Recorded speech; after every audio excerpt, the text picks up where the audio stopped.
We are told to work hard to become independent and successful in life, but we're also told to give joyfully and not to cling to the things we work so hard to get. God reminds us that everything is His. We are entrusted on this earth with time, talent, and treasures. In this podcast, we will learn to live as Jesus teaches.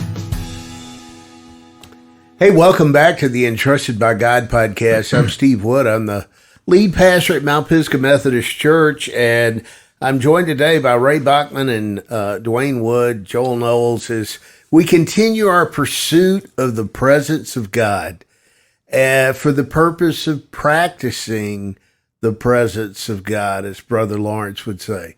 So thank you for joining us. Thank you for being impassioned and interested in living this life that God has entrusted unto us and living it fully, living it abundantly, and living it well.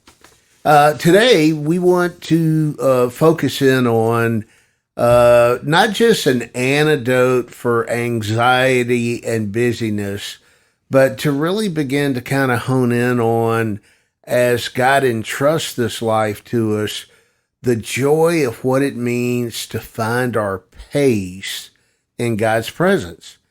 Not too fast, not too hurried, not too slow or lethargic, but just kind of the rhythm in which God works. And we see that throughout the scriptures, beginning in the Old Testament, in the life of Jesus. We see it in Paul's life, how he had learned to be content in every circumstance. So we're going to begin today with Psalm 62, and Dwayne has that passage to share with us. Yeah, I'm going to read from the New King James Version, and this is a psalm from David. Truly, it's 62, 1 through 2. Truly my soul silently waits for God. From Him comes my salvation. He only is my rock and my salvation. He is my defense. I shall not be greatly moved. And we see here that David in the Psalms has a lot of heart-bearing, soul-bearing experiences.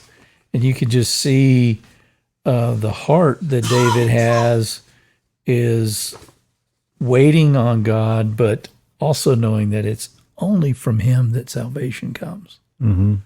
I think of David, I don't think of someone that rests much, because he was always had some battle on hand, but obviously reading the Psalms, but also, this whole struggle between hurry and solitude and silence, it just seems like it's always in conflict with one another. And I've been reading this book recently called The Ruthless Elimination of Hurry by John Mark Comer.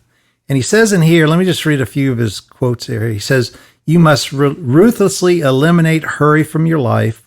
Hurry is the great enemy of spiritual life in our day. Corrie ten Boom once said that if the devil can't make you sin, he'll make you busy. Both sin and busyness have the same effect. They cut your connection to God, other people, and even to your own soul. People are just too busy to live emotionally healthy and spiritually rich and vibrant lives." So amongst this hurriedness, how do we find that solitude that David talks about? Because we can't manufacture it. It's got to be something that's a discipline that only God can help us rest and rest in Him and not be caught up in the everyday, what they call a rat race of the world, of being on that gerbil wheel every day and not being able to get off, because it's very damaging. I mean, when you look at the life of Jesus, when you talk more about it, Jesus was never in a hurry. Think about it. His ministry was roughly 3 years long. I mean, if you were Jesus and realized, hey, I've got 3 years with these guys, I've got to pack a lot into these folks before I take off. But yet, those 3 years were very planned, very systematic, but yet not hurried. I mean, if I were in his position, I would have, had him in book studies and 24/7. Yeah, that's right. Said, hey, you only have 5 hours of sleep. Jesus was the most deliberate human that's ever lived. I know. And he didn't carry that big old daytimer, Yeah, That's Ray, true. like you do. That's right. You're exactly right. Or he didn't have a cell phone. That's true. With a schedule like mine. But look what he did. But yeah, but part of it was being deliberate about the kingdom of God, about the things of God, about what the priorities were, and setting parameters and setting. It goes back to the concept we've talked about before, Ray, which is building margin, putting margin in your life. Yeah. And if you're deliberate about seeking first the kingdom and putting up barriers, I know it's a badge of honor, and for a lot of men, I don't know about women as much, but I know a lot of men. Hey, how you doing? Oh man, I'm busy. I'm busy. I'm busy. It's like That's true. It's like, well, why are you so busy? You spinning your wheels? What's going on? Yeah, it's because culturally we've tried to convince one another that busyness equates to effectiveness, or in the Christian world, busyness must be godliness in terms of our work for the Lord.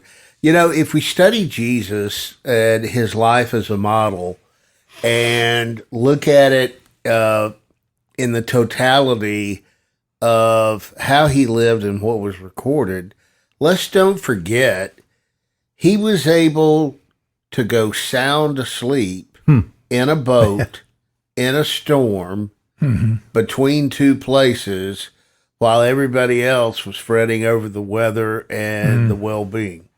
I mean, that must be some kind of relaxation. Many years ago, we had a staff retreat here, and I have to give credit to Stephen Matta, Dr. Stephen Matta, Matta.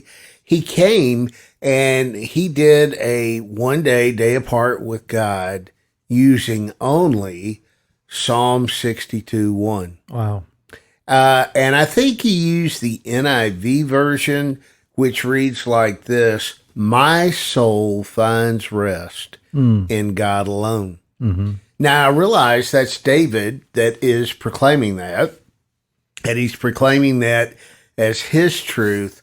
But man, you're talking about a memory verse that comes in handy to be able to quote, and then to be able to begin to just settle down and lean into "my soul finds rest in God alone." It's like an intervention into panic, anxiety, bad news, busyness, scatteredness, whatever.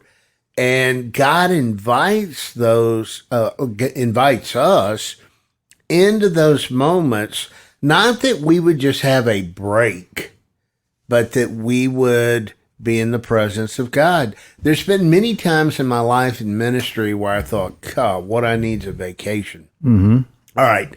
And I thought what I needed was the beach or the lake or the mountains, and all those things are beautiful, and I enjoy them. My family enjoys them. You know what I really needed?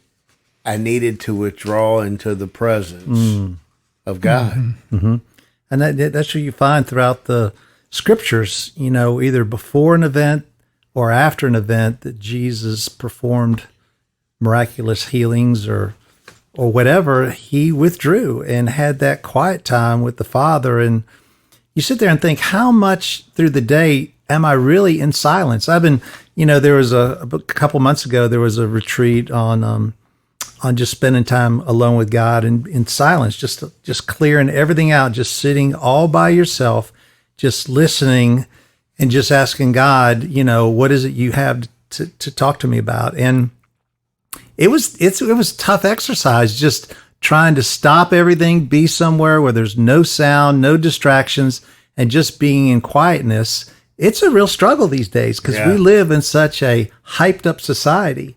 And so, you know, the person that was leading the seminar said, well, just try this like maybe 10 minutes at a time until you get, it's like any kind of exercise program. You have to get settled and rested or whatever. But it's really been challenging to me to really just get away from everything, just stop and just be in silence and just say, okay, God, what is it? You know, what are some thoughts that I need to be thinking about? What are some things I need to be doing? What are you saying? And I just don't think we carve that kind of time out. When we're in the car, we turn on the radio. When we're home, we turn on the television. And those can be good and wonderful, but there are times throughout the day we just need to put pause and just let our minds clear, don't we? And let God do whatever he wants to do. So I'll give you a practical, and I may have shared this before, but I'll give you a very practical one. It's one of the most meaningful to me because Joyce was pregnant with our oldest, and I had taken a job in leasing sales, and so I had a small salary and commission, and that small salary wouldn't pay our bills, but maybe for like 3 or 4 months. Mm-hmm. And we both know that we wanted Joyce to come home, and I was pouring my heart. Every Saturday I get out to cut the grass, and this is mind numbing to me. I'm not that doesn't. And so I pour my heart out to God every Saturday for 4 months. Mm-hmm. From the time I started that job to the time he was born, it's like, Lord, I don't know if I can do this. I don't know. Hey, I know you've got it, but I have no idea. I have no idea how we're going to do this. Mm-hmm. How's this going to happen? Mm-hmm. You know, a young dad expecting the first child, don't know how you're going to pay the bills. I was scared to death. And it's fun to talk about it now, but at the time it was very frightening. But I poured my heart out to God in the noise of a mower every Saturday. Mm-hmm. That was my routine. And I, of course I talked to him during the week, but I remember those Saturdays just leaning on him. Mm-hmm. You know, that's interesting, Dwayne, that you give a practical example that's probably really a greater opportunity for us than we realize, that we can find these times of withdrawing into the presence of God in the most unlikely ways. I had a chore of painting a couple of children's rockers, which turned into a much bigger job than I first anticipated.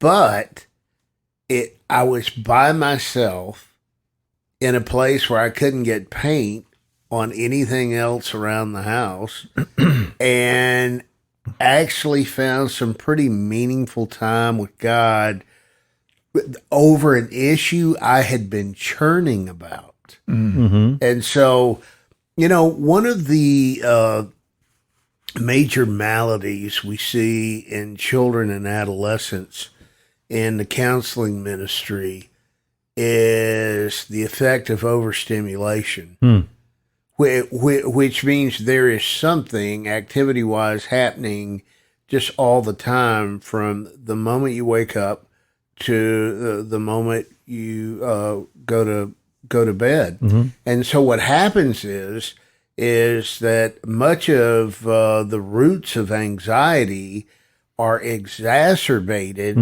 by this kind of overstimulation. Mm-hmm. And so then when one sits down or has an opportunity to relax, we don't know how to relax because we haven't practiced relaxing in the presence of God. I remember when the kids were growing up, I remember a meeting with them, one-on-one and discipling. We go break away. I think I've mentioned this before, for breakfast early once a week. And I got my kids hooked on bagels and coffee at a young age. But I remember talking to David, who's my second son, and he is just a ball of energy anyway. And this was kind of in his early high school days.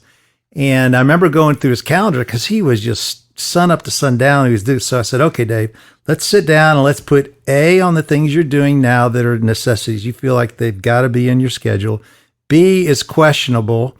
And C, we could eliminate. So we go Sunday through Saturday, we'd write down all his activities, A's, no B's, C's in there, yeah. And I said, okay, are we okay with, this C, these C's need to be eliminated. Yeah, Dad, no problem with that. And B's, let's kind of go through the B's if they're questionable. And so we go. So sure enough, we go back and we review that in a month. And sure enough, all of a sudden, some more B's and C's showed up back on the calendar, and we'd have to wean those out. But it was an interesting and helpful process because, like you said, Pastor, there's a tendency to fill up our day just to fill it up because that's what we're used to. We're not used to saying no to good things. Because I remember telling him, I said, Dave, let's say this cup, and I think I had my coffee. Let's say this cup is God's will for your life. And let's say we have a screen over it. And the screen is God calls us to make disciples of all nations. And I said, and say there's this big funnel that's feeding into this cup, but it has to go through this filter. So someone comes to you and says, Dave, I want you to play softball on the church league. And you say, well, that's a good thing, but as far as the way you're wired, is that maybe the best thing for you? Well, maybe not. Hey, Dave, I want you to be on this discipleship committee. We're trying to reach the youth for Christ, this, that, there. Hey, that may filter through because that's one of your goals and objectives. So again, in our lives, we really need to screen that process because it's so easy, because I'm a people person anyway, it's easy for me to say yes to everything. But I've learned to say no, and it's hard. Yeah. It's hard to say no to good things, but it's best to do that. And it's just a learning process. We've got to go through that on a week by week basis. Otherwise, we're going to get so caught up and so busy that we're not effective for anybody or anything. In Luke 5:16, there's just really short observation by the good doctor there. And he says, Jesus often withdrew to lonely places to pray. All right, we can't miss that part of the model. Right. Because it literally occurs over and over again. You can start either at the beginning of his life, or you can start at Gethsemane and work backwards. But the reality of it is Jesus modeled the need to withdraw, and Jesus modeled really the only healthy place to withdraw. Mm-hmm. For men, there are a lot of places to withdraw that are not very healthy. Oh, boy. Not very constructive. All right. He always withdrew to the Father. And sometimes we forget, God is both sovereign and provident. God has the bandwidth to be fully present anytime, any place we're willing to be present with him. Think about that. God, the King of all creation, has cleared his calendar to meet with you anytime, any place, as his child, with no condemnation because of Christ Jesus. Yeah, I'm reminded of a pastor who I've heard say this numerous times, but no matter how far away you get from God, he's always just one step back. He's always available. Yeah. He's always there for us. Yeah. He's never going to leave us. He's never going to forsake us. So we're kind of winding up the thought about, okay, so how do we apply this? How do we find these moments? And so generally, I'll just share this. I learned in having 4 children and a pretty busy life that if there was going to be any quality time with God of serious nature, that I had to get up at 5:30.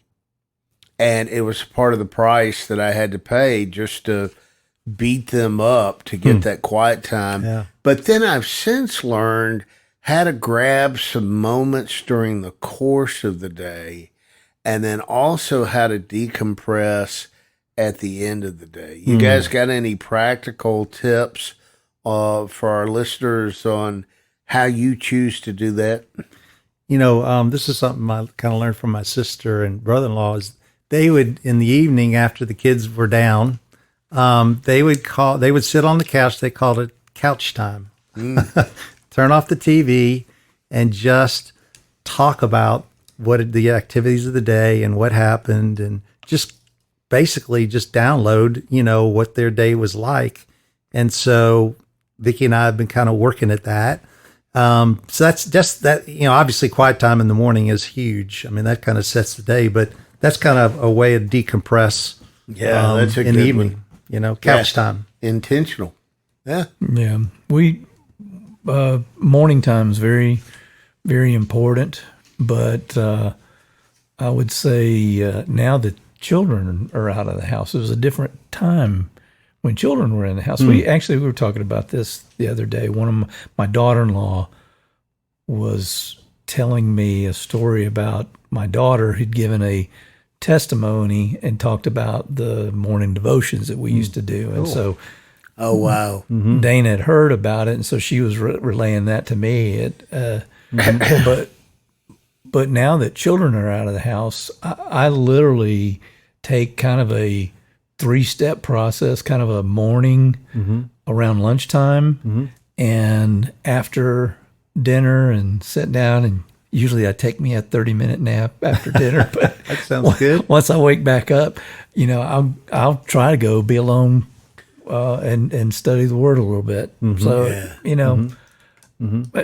whatever. I know guys that they're evening people. I tell them, well, you just consider that to be early morning. So they at 12:30 they're studying the Word, so they go to sleep. But you got to find a routine. You got to find what works for your particular makeup. Many years ago, as we wind up our podcast today, many years ago, I had the blessing to meet an older mentor type pastor, and he was Presbyterian, but we got to be friends. And he saw that, I was well intending and I was a high achiever, and he could kind of, maybe he could see himself in me. I don't know. But he would ask me about, how is it with your soul? Well, that's a Wesleyan question. Yeah. Being asked by a Presbyterian to a Wesleyan, that was John Wesley's That's question. funny. And I can vividly remember, this is like 35 years ago. I said, man, I just got to be honest with you. I'm just not finding the time I need with God. Yeah. And he said, well, you need to fire whoever's keeping your calendar then. And there was silence. And I said, well, I keep my own calendar. And he said, precisely. You're fired. He said, fire yourself, hire the new you, and realize it's your responsibility to answer the invitation. That God's inviting you into his presence. So make it a priority. He goes, trust me, you want to be a better pastor, you want to be more effective, you find this time with God to be in the presence of God, and that will take care of itself. Hey, I hope that's an encouragement to you guys today as you listen. If we can help you in your journey, you're welcome to reach out to us. We'll walk with you, try to help you along. Lots of resources as well at mountpisgah.org on our website. And until we meet again, God bless you and be at peace, and practice the presence of God. Have a great day. Join us next time as we continue to learn to live with open hearts and open hands as followers of Jesus Christ.